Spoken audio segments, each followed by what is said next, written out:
I'm telling you, it would work. I mean, here we are back in Canada in a Subaru BRZ. Lovely car. It's a great car. No complaints. But it isn't mid-engine. Not mid-engined. What is mid-engined? The Cayman is mid-engine. Cayman's mid-engine? Yep. Lotus Emira? Yes. Corvette? All three of those are great, but guess what? They're super expensive. Spenny. The Alpine A110 would fit perfectly in North America. A car for the people, by the people. It would sell like hotcakes. You're leaving money on the table. Tell us we're wrong. Sir, this is a Wendy's?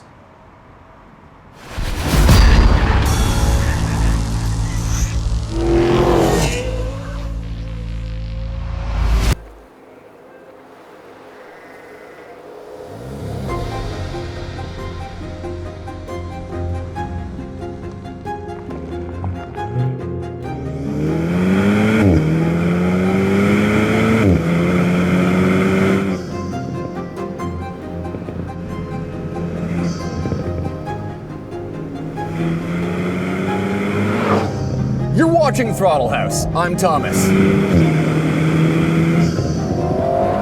And I'm James.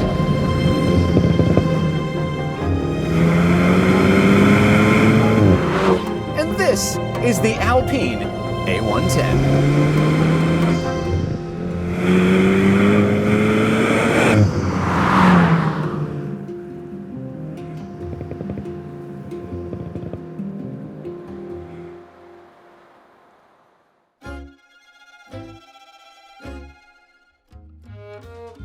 Alpine A110, a nameplate that first tasted the universe as a rally car that won the inaugural World Rally Championship in 1973.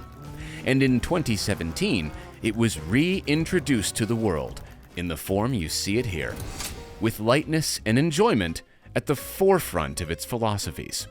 This regular A110 version has a £55,000 sterling starting price, which directly converted is about 70,000 US or 95,000 Canadian dollars. And that is an example of why direct conversions aren't completely representative, because in the UK it does undercut the likes of the BMW M2 and more so the Lotus Emira. However, at that price it still isn't cheap. In any case, Alpine denies North America the car still, which feels unfair. And while I remember something about not being allowed to covet thy neighbour's wife, ain't nobody said nothing about thy neighbour's car. So, is it covet-worthy? Let's find out.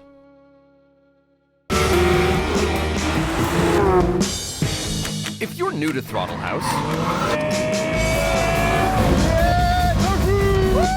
we do car reviews, track tests, and quite a lot of messing around. So subscribe and enjoy the show.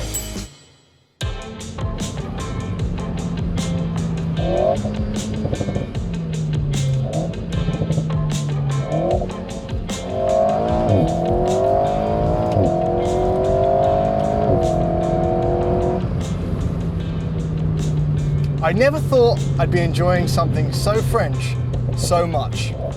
What a wonderful car this is.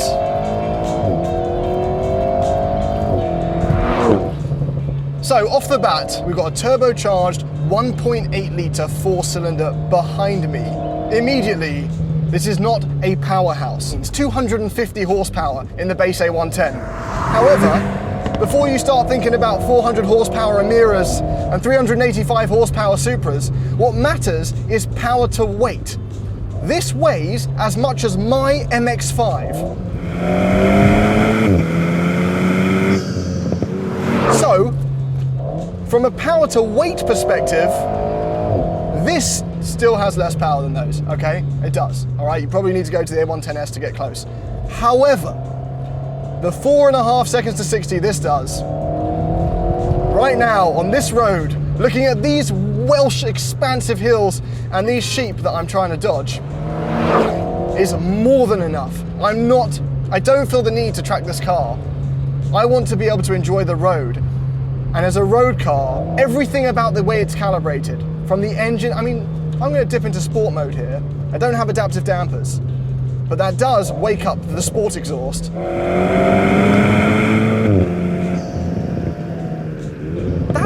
That is the best sounding turbocharged 4-cylinder car, new, that I maybe have driven ever. It sounds, and this is not an insult because it still sounds fantastic, but it sounds like what the Ioniq 5N was trying to achieve, except this is real. And it's coming from right behind me because this is mid-engined, which has the side effect of I have a lot of grip on power. I can plant my foot anywhere and this thing goes. Which is good because this thing has a lot of mid-range grunt.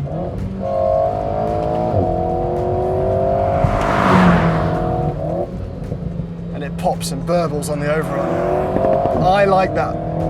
And an absolute highlight is this 7-speed transmission. It's snappy, it's responsive, it's joyful when you're not even in manual mode, it's easy around town, it doesn't punish as you approach a traffic light, when it downshifts it doesn't do this. It's incredibly livable. Do I wish that the throws on the paddle shifters were a bit more like an Alfa Giulia? Maybe, that'd be a bit of fun, but really, it's very, very good. And if you try and upshift when it doesn't think you should, or you try and downshift and you're too high in the RPM, I kind of love this little thing it does in the gauge cluster where it shakes the number. That's its way of saying, no, no, no, monsieur, you cannot shift now. And yes, there are those that will, oh, it's just so enjoyable. There are those that will lament the fact that this cannot be had with a manual transmission, but there's a reason for that. It's because everyone on the Alpine A110 engineering team actually only had one leg. That's not true. But I did read this book by the lead engineer of the Alpine A110, and he thinks that most people will find operating a manual transmission a bit too distracting, to the point where they're not able to actually enjoy just how light and engaging the car is. Also, the truth is that a modern manual transmission with its clutch pedal and all the extra stuff that goes along with it is actually heavier than a modern dual clutch. So that's why they went with it. I guess that's right in line with their obsession with weight savings. And that weight savings is everything. And by the way, I don't actually miss a manual transmission. Can't believe I'm saying that. But this is a really fun DCT to use. And if it saves a few pounds, I'm in. Because every pound that you save is a pound more fun that you get to have. This is the type of car where you notice how light it is, which means I get to enjoy all the nuances of a car that doesn't really weigh that much. You feel it everywhere, all the time. Under braking, right there, the brakes feel brilliant. I love that. You feel it when you turn in. You feel it when you accelerate. You feel it over the bumps. It's just an absolutely excellent car on any road at any speed. There's just sensations to it that I love.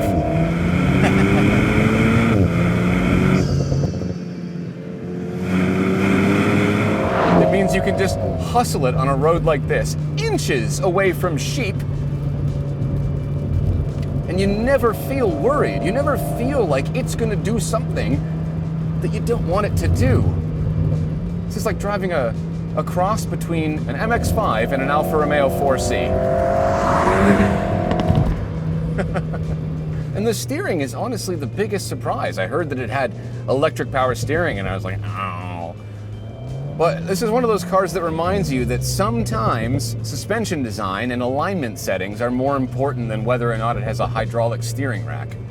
Because there's road texture, the steering weights up extremely well, and I know what's happening with the tires. I love the ride too. I don't think I'd want the suspension to be any stiffer than this. This doesn't have adaptive dampers. And since the body is so light, it didn't need to fit super stiff suspension on it. So the ride is good. And somehow the road noise is kept to a minimum. Don't know how they did that one.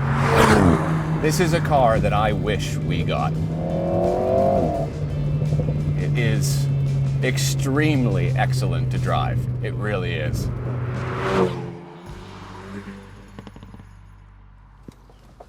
It is fun. It's a good time. It really, really is. It's bittersweet because it's very fun and we don't get it. We don't, and it's unfortunate because it fills a gap that I think we have, right? Oh, actually, I still have that book here on my phone. The lead engineer of the car, he explained it perfectly. He compared it to a Porsche Cayman, right? The Porsche Cayman is so capable, in fact, that it flirted with that killer adjective, boring. Ooh. Hence opening the door, a crack for us. Right. Yeah. And if you can fill a crack, Always fill a crack. you always fill a crack. Yeah, exactly. Okay, so we've established it's very fun and very sporting, Yeah. but you know, when you are comparing yourself to the likes of something like the gorgeous Lotus Emira I know. and the very much established Cayman look, Yeah. you have to have a quality. It has to be good looking. I think it's good looking. I'd still give it that Hawk Tour. Do you know what that means? Yeah, well, I mean, I saw it on the internet a lot. I figured it was like a Welsh thing because we're, the IP address and all that. Right, might not be able to leave that in. Okay. Anyway, Yeah. you're used to seeing this in a brighter blue. This is the blue abyss. It's dark. the Blue Abyss. Okay. You can get lost in it. It's an ocean. It's actually a very nice paint. It's got a lovely flake to it. It is nice. And this has garnered a lot more attention than we ever thought it would. Yeah, it's been here forever, it seems, but everyone's still craning their necks to see it. People, we have to give way here in roads. One person actually stopped, rolled down the window, was like, nice car, as they were holding us up. So it's obviously got that quality. It definitely does. And I don't want to make a slur here, but the frog-like eyes, it's not because it's French, Yeah. but it looks a bit insecty, a bit buggy. Well, the thing is that they tried to capture the original Alpine A110, the classic rally car with the rear engine and all that. Right. And they did, but the thing is that, same book that I was just talking about, lead engineer, said, if you're going to bring JSTOR to a video, it's just important. let It's me a know. primary source. We're doing this for real. Yeah, he said that as an homage, the design is subtle. To the original one. To the original one. Yeah. It's just a spritz of perfume behind the ears. Okay, but Yeah, I'm not sure it's a spritz so much as a garden hose to the back of the head. Yeah, this looks a lot like the 60s one, and that is, people question whether that works in the modern day with the modern stuff. Well, yeah, because I think my only and main issue with the way this car looks, I love the proportions and everything, but it's these lights. These are like the rally lights on the old one. I think that it should be a smooth bumper, and the lights should be added on in the aftermarket, and they should be yellow and rally-ish, right? But then it would lose, I almost appreciate that it's not generic, that it has broken some rules. And it looks like its own thing. It's also got specific performance stuff going. I love the way the window curves into the intake here. You can see that in the wing mirror while you're driving. It is kind of neat. It makes it feel special. It also makes it so you can hear turbo noises. I think the wheels look great. I think it's so compact, it's so small, it's so purposeful. Yes. And as a result, there's no storage Whatsoever. at all. Well, no, that's not true. There's a frunk. Was the front for one A4 piece of paper. Which now that we're in England, I can call it a fruit. Call it a what? A fruit. What? Oh, because boot in the front? That's not as cool as frunk, I'm sorry. It just isn't. Yeah, you can fit 2 backpacks, like laying down. 2 backpacks. 2 backpacks. That's awful. Or like a big slice of cheese. But if that fails, French cheese, of course. you've got a boot. Yeah. Well, you sort of do. That is enough for over a dozen eggs. That's very French, isn't it? I mean, maybe even more, maybe 2 dozen.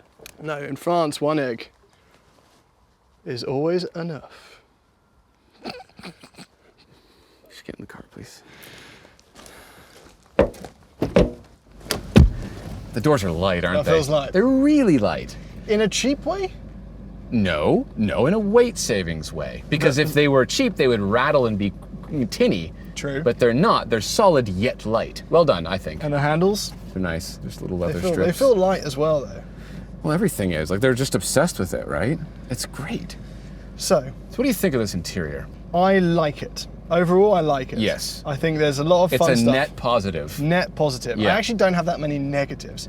I think Well, there's not that many things to comment on. no, which is nice. It's simplified. There's some carbon fiber bits going on here, even though Yeah. this is a base A110. Yeah. We do have some options. Yeah. Like the blue stitching you see is £95. Yeah, real climate control. Use that, turn the fan down a little bit there. That's nice. I think the stitching, like, this is a French car. Why Yeah. isn't there French stitch everywhere?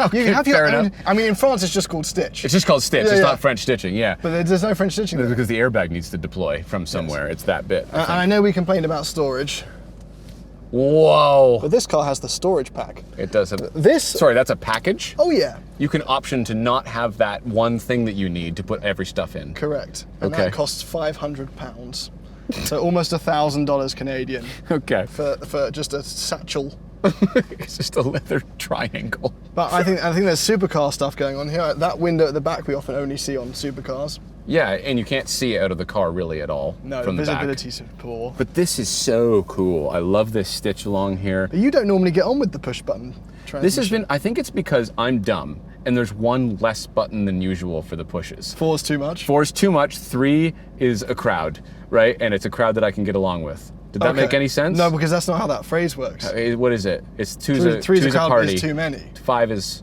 what's 5?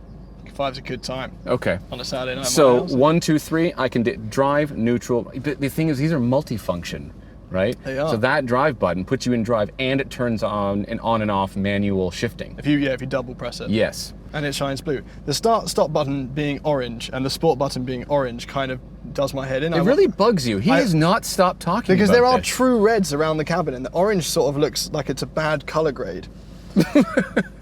But yeah, there's no storage. There's no door bins. No, there's no nothing. glove compartment. There's this little bit right here. That's not bad. Fantastic. And that's Yeah. all you get if you don't get the storage pack. Yes. Infotainment, unusable, horrible. Crap. Bezel's too big, really slow. With CarPlay, it's fine. It is fine. It's fine. Yes. Apparently, it was worse than the original ones. Yeah, but why is there a new one. so much bezel? It's a lot of bezel. Yeah. I think It looks like an iPad, not 1, but an iPad like 0.5. Yeah, it's not great. Like their prototype at the factory. Like, we can't fit this. But we've got on with the phone holder. You got in, you put your phone on, you put it in there. It's fine. It's great. It's been fine. Yeah. The blue theme inside is really wonderful. I think really that's do like I don't know why that's such a calming blue there. It's nice. The I like steering wheel logo. is simple. I think some of the buttons, the way they've decided to do things, is annoying. Oh yeah, there's no volume. If I want to turn the volume down on a song over here, I don't get to. Passenger has no way of changing the But volume. I have or the to. track. I have to get to second base with you through the steering wheel. Which you don't have to do it. You don't have to do that. Don't do that. What if I? But there's where you would expect a cruise control button to be behind the steering wheel is where you've got your volume and your mode and you can pause. It's kind of strange. Yeah, and there's nice shortcuts, like if you hold both volume buttons at the same time, it pauses the song. Yep. But really, the fact that cruise control is like on the main bit here Yeah. suggests that's bad priorities. Bad priorities. I've been getting along with this car totally fine. Honestly, I haven't any issue. I like the gauge cluster. It's funky. It changes when you put it in sport mode, right? As does the exhaust. As is the exhaust, yeah. But I mean, I don't know. In the end, it doesn't really, all this extra little stuff doesn't really matter that much because a car like this is not a car you live with every day. So you're much But you more... could. No, you could. You could live with this every 100% day. could, unless, I've heard unless that- you needed to take people or things to the things. place that you're going to. But I've heard the R is unlivable. And That maybe makes the sense. S or the GT splits the difference. Yeah. And I now have when we first organised this, we were like, oh, we just got to get in the A110. Yeah. Because it's the A110. And now that we've experienced this and we've learned about the other trims, I now have a hunger. I really want to drive the other ones because this has been brilliant to drive. I really, really wish we got this car. I think it would fill a perfect niche. I think it would sell. I would buy one of these over a Cayman, no question. No question, I would buy one of these. It's What a about more. over an Emira? That's a really. I would definitely buy this over the 4-cylinder Emira. Having you not even driven it. Have you not even driven it? Yeah. But I just, yeah, I don't know. What know. about- I'd have to drive them on the track back to back. M2? Well, me currently, yes, I would want this more than an M2 because I want a more purpose-built sports car as Yeah. opposed to a thing that compromises. I love the lightness of this so much. Every car we've ever got in that's prioritised lightness We just like more. just rubbed us the right way. Yeah. It's a weird way of saying it, but You want to be rubbed the right way. okay.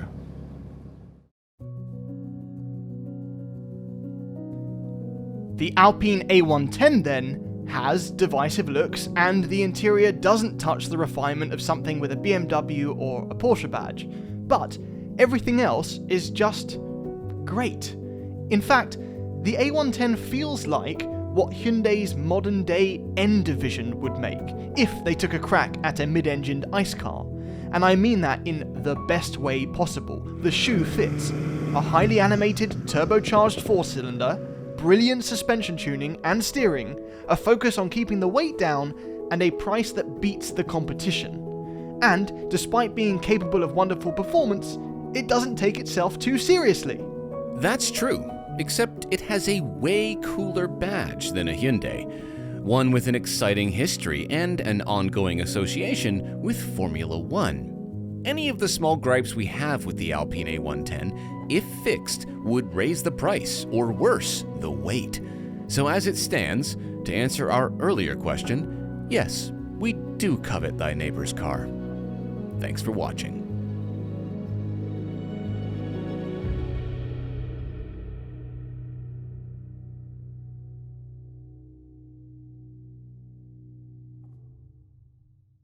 But it isn't mid-engine. Yeah, no. What is it? Tell me about the king. I didn't realize you were going to get to mid-engine so quickly. I was going to say something else. He tried to save it. It didn't fucking work. What is vegetable? I do think we need to not forget the Cayman though. It isn't mid-engine though. Nope. Tell him what is.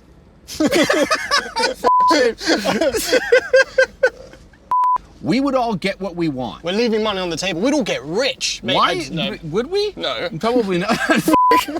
God damn it, James. Oh, fuck's sake.